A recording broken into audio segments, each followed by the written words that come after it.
नमस्कार, मैं हूं निकिता और आप देख रहे हैं सत्य हिंदी। एक नजर डालते हैं अब तक की सुर्खियों पर। अमेरिका के राष्ट्रपति डोनाल्ड ट्रंप ने 1 अगस्त से ब्राजील पर 50% टैरिफ लगाने की घोषणा की है। उन्होंने ट्रुथ सोशल पर इस बारे में एक पत्र भी साझा किया। इस पत्र में ट्रंप ने ब्राजील पर अमेरिकी टेक कंपनियों पर हमला करने का आरोप लगाया है। ट्रंप ने ब्राजील सरकार पर पूर्व राष्ट्रपति जेयर बोल्सोनारो की जासूसी करने का भी आरोप लगाया। गौरतलब है कि बोल्सोनारो पर ब्राजील में 2022 में हुए आम चुनावों के नतीजों को पलटने का आरोप है। इस समय उन पर इसी मामले में एक मुकदमा चल रहा है। ट्रंप के ब्राजील पर 50% टैरिफ लगाने की घोषणा के बाद ब्राजील के राष्ट्रपति लुइस इनासियो लुला दा सिल्वा ने कहा है कि अमेरिका के टैरिफ के खिलाफ वह भी टैरिफ लगाएंगे। उन्होंने कहा कि उनका देश न्यायिक प्रणाली में किसी भी प्रकार का हस्तक्षेप स्वीकार नहीं करेगा। बता दें कि लूला पहले भी बोल्सोनारो के खिलाफ चल रहे मुकदमे पर टिप्पणी कर चुके हैं। उन्होंने कहा था कि ब्राजील किसी का भी हस्तक्षेप स्वीकार नहीं करेगा और कोई भी कानून से ऊपर नहीं है। मीडिया $4 ट्रिलियन की मार्केट वैल्यू वाली दुनिया की पहली कंपनी बन गई है। बुधवार को चिप बनाने वाली इस कंपनी के शेयर में 2.4% का उछाल आया और इसके दाम $164 तक पहुंच गए। आर्टिफिशियल इंटेलिजेंस तकनीक की बढ़ती मांग का लाभ कंपनी को लगातार मिल रहा है।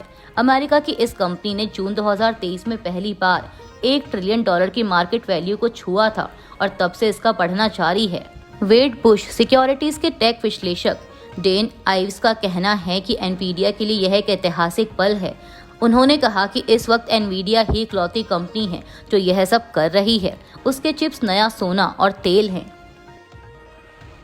प्रधानमंत्री नरेंद्र मोदी 5 देशों के दौरे के अंतिम पड़ाव पर नामीबिया पहुंचे हैं, जहां उन्हें देश के सर्वोच्च नागरिक सम्मान order of the most ancient Welwitschia mirabilis से नवाजा गया। प्रधानमंत्री मोदी ने नामीबिया की संसद को भी संबोधित किया। नामीबिया का सर्वोच्च सम्मान मिलने के बाद प्रधानमंत्री मोदी ने कहा कि ये सर्वोच्च नागरिक पुरस्कार दिया जाना दोनों देशों की जनता के बीच दोस्ती का प्रतीक है। उन्होंने कहा कि नामीबिया का सर्वोच्च नागरिक सम्मान प्राप्त करना मेरे लिए अत्यंत सम्मान की बात है। यह हमारे देशों के लोगों के बीच दोस्ती का प्रतीक है। एलन मस्क की सोशल मीडिया कंपनी एक्स की सीईओ लिंडा याकारिनो ने पद छोड़ने की घोषणा की है। वह जून 2023 से इस भूमिका में थी। एक्स पर किए गए पोस्ट में याकारिनो ने मस्क को लेकर कहा कि वह अभिव्यक्ति की स्वतंत्रता की रक्षा, कंपनी में बदलाव और एक्स को एवरीथिंग ऐप में बदलने की जिम्मेदारी सौंपने के लिए उनकी बेहद आभारी हैं। वहीं मस्क ने फिलहाल याकारिनो के इस्तीफे पर कोई टिप्पणी नहीं की है। अपने इस्तीफे की घोषणा में याकारिनो ने लिखा कि उन्होंने 2 असाधारण वर्षों के बाद पद छोड़ने का फैसला किया है। उन्होंने कहा कि जब एलन मस्क और मैंने पहली बार एक्स को लेकर उनके विजन पर चर्चा की थी, तभी मुझे समझ में आ गया था कि यह कंपनी के असाधारण मिशन को आगे बढ़ाने का जिंदगी में एक बार मिलने वाला मौका होगा। दिल्ली हाईकोर्ट ने दिल्ली दंगों की साजिश के मामले में 8 अभियुक्तों की जमानत याचिकाओं पर अपना फैसला सुरक्षित रख लिया है। जमानत याचिका दायर करने वालों में शर्जील इमाम, उमर खालिद, गुलफिशा फातिमा, खालिद सैफी, सलीम खान, शिफाउर रहमान, अतहर खान और मीरान हैदर शामिल हैं। दिल्ली पुलिस का आरोप है कि इन लोगों ने CAA यानी नागरिकता संशोधन अधिनियम के खिलाफ प्रदर्शन के दौरान अशांति फैलाने की साजिश रची थी, जिसके कारण फरवरी 2020 में राष्ट्रीय राजधानी में दंगे हुए। अभियुक्तों का कहना है कि वे कई सालों से जेल में हैं और अभी तक मुकदमा शुरू नहीं हुआ। मुकदमे में हो रही देरी के कारण उन्हें रिहा किया जाना चाहिए। उन्होंने ये बात भी उठाई कि इस मामले में देवांगना कलिता और नताशा नरवाल जैसे अन्य अभियुक्तों को जमानत मिल चुकी है। उन्होंने ये बात भी उठाई कि इस मामले में देवांगना कलिता और नताशा नरवाल जैसे अन्य अभियुक्तों को जमानत मिल चुकी है।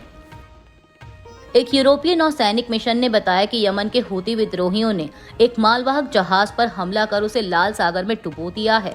इस जहाज के चालक दल में शामिल 6 सदस्यों को बचा लिया गया, जबकि कम से कम 3 अन्य की मौत हो गई।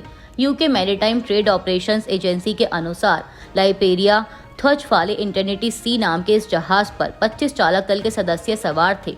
सोमवार को एक छोटी नाव से दागे गए रॉकेट प्रोपेल्ड ग्रेनेड हमले में जहाज गंभीर रूप से क्षतिग्रस्त हो गया और उसकी संचालन शक्ति खत्म हो गई।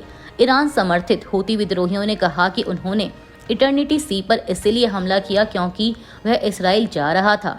मीडिया रिपोर्ट्स के मुताबिक उन्होंने चालक दल के कई सदस्यों को भी बंधक बना लिया है। यमन में अमेरिकी दूतावास ने कहा कि हूती विद्रोहियों ने चालक दल के कई सदस्यों का अपहरण कर लिया है और उनकी तत्काल रिहाई की मांग की। अभी के लिए इतना ही। बाकी की देश दुनिया की बड़ी खबरों के लिए जुड़े रहिए सत्य हिंदी के साथ।